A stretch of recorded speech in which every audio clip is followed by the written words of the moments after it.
আমি আমার বইয়ের হাত পা ধরে বললাম, ঝগড়া দুজনে করলো, ভুল আমার বেশি, আমিই দুঃখিত, তোমার সরি বলার কোনো দরকার নেই। তারপরে তার রাগ কমে না। পরে বললাম আজকে তোমার বাসায় রান্নাবান্না করা লাগবে না, বাইরে যাবো, বাইরে খাবো, আর আসার সময় বাজার করে নিয়ে আসবো।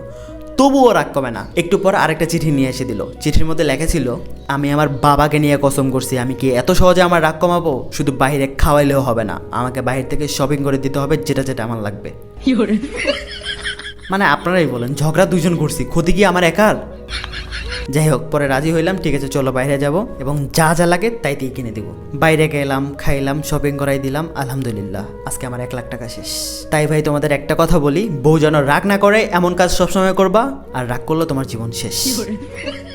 কেমন লাগলো তোমাদের গল্পটা অবশ্যই কমেন্ট করে জানাও, আর যদি ভালো লাগে তাহলে ভিডিওটা লাইক করো, চ্যানেলটা সাবস্ক্রাইব করো, আর ফেসবুক থেকে হইলেও অবশ্যই পেজটা ফলো করবা।